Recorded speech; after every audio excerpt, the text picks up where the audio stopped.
Hi, everybody. So we need to talk for a minute about Amberlynn Reed. This woman is... I'm sorry, I don't want to be cruel to her, but I know, like, she is a terrible person. I know that, but I really don't want to be cruel. But she is... Hi, kitty. Okay. All right. The cat just crawled across my chest. But she's pathetic. She is absolutely pathetic, and it's sad.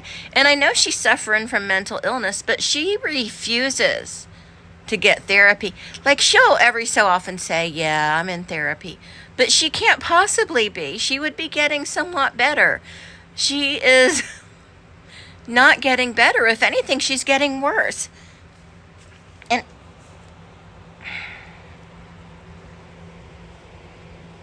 hi. Okay. All right. Okay. I guess Django wants to lay right here right now. That's fine, babies. That's fine, babies. That's fine. Okay.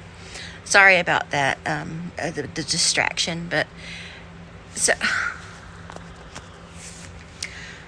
but yeah, I think, like everyone else does, she's back together with Emily, or she's trying to get back together with her, and that is stupid for both of them. Because here's the thing. Now, if you're not following the Amberlynn Reed stuff, then you don't know what I'm talking about, so you can go on. It's going to take too long to explain it. But I believe almost everything that Amberlynn said about Emily, but I believe almost everything that Emily said about Amberlynn on Mr. Snowflake. And that they would want to be with each other is just pathetic for both of them. They're both pathetic. They're both crazy. To want to be with someone that called you Porcahontas, that talked trash about you on the internet, that went to Mr. Snowflake and gave dirt on you, and she wants to be with that person? She's pathetic. She doesn't deserve any sympathy from anybody. Neither does Emily. And then she says that, oh, everybody believes Emily. Nobody believes me. Everybody's team Emily now. Nobody's team Emily.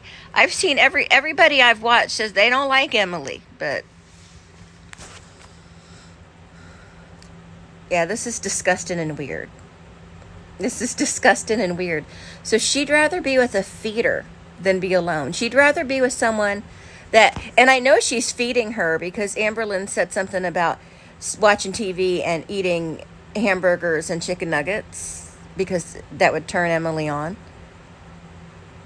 So Emily, just like she did with her last girlfriend that died, she wants to feed her to death. Emily gets off on watching people eat themselves to death, on watching super morbidly obese women eat themselves to death. She gets off on that. And people might say, well, her intention isn't to kill them. I think that's the ultimate O for her. I do. She is a dangerous person. She's dangerous. Maybe more dangerous than Amberlynn. And Amberlynn is a dangerous person. But this whole thing is so gross. It's so gross. And I can't believe she's even talking to her. Why didn't you block her? Someone ABUSEU? Or ABUSES? You can't say that word. YouTube doesn't like it. But if someone treats you like that, you block them. You remove them from your life. You don't make up with them and talk about what a good person they are and how no one else can call her a feeder but her. Guess what, Amberlynn? She's a feeder. She's a feeder. She's a feeder, and you're an idiot. You're an idiot, and someone really needs to intervene on this terrible... She's terrible, but someone needs to intervene on her life. If anyone cares about her at all, because I don't think anyone truly cares about her, not even her mom. Because if anyone truly, truly cared about her, they would intervene and say, stop talking to her. And I know she says that her mom was like, break up with her, leave her. But it's not enough. They're going to have to do more. And I know you can't force a grown woman to do or not do something, but someone has to do something. They have to have her, whatever Oklahoma's version of 5150 is, they need to do that to her, because this chick, Emily, is going to unalive her with the feeding. And I know Amberlynn's never going to stop eating. She's never going to diet. She's never going to lose weight. But at least without Emily, she has a chance. Emily is a woman whose last partner died. Oh, and this is something else. So Emily is a woman whose last partner died. She was fed to death. And nobody can tell me any different. The woman was 1,000 pounds or more. You don't survive very long after that. But this is a woman who fed her to death, is still in mourning. And yes, I understand you never really get over someone you love passing away. I understand that. But you do eventually get over it enough to be able to move on. I don't think she was over that enough to even move on. And it's extremely selfish to get involved in a romantic relationship when you're still grieving heavily over a past love. I mean, she jumped into that relationship with Amberlynn. She went from that woman dying to looking for more super morbidly obese women to feed to death. And I know I just sound irritated. I'm not irritated. I'm not mad at the situation. I'm just irritated because I haven't slept well since my brother passed away. But Cat's getting ready to jump on me again, I think. He's looking at me. He's side-eyeing. Well, I'm side-eyeing him. Don't do it, Django. Because he, jumps on me hard. Django. Django. Django. Django. Okay. Well, anyway. I just can't believe that Amberlynn... I mean, I believe it because she's pathetic and can't stand to be alone.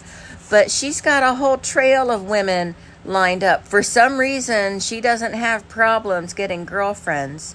She's extremely toxic, but she can have one girlfriend lined up as soon as the prior one is gone, Even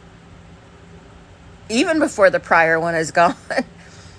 But, yeah, it's gross. And then people say, some content creators, and reactors say she shouldn't be upset about her looking at women on the internet, looking at these big women on the internet. That's not cheating. Well, I don't know about that. Would you say the same thing if it was a man doing it? She's looking at big women that gives her sexual gratification. I don't know. And betrayal is more than cheating. It can be something other than cheating. They all act like betrayal is cheating, and that's it. End of list. And that's not. Betrayal can be a number of things. Betrayal of trust can be a number of things. It's the betrayal of... If you told your partner, hey, this is a secret, don't tell anybody, but I don't like milk. And they go and tell everyone you don't like milk. This is a terrible example, but I'm just saying, if they run and tell everybody you don't like milk, even though you told them it was a secret, that's a betrayal. It is. But anyway, I'm going to go. I just wanted to bitch about this for a few minutes, but I'll talk to everyone later. Bye-bye. And yes, this is a super ridiculous filter on my face. It's ludicrous. You don't want to see my just woke up face.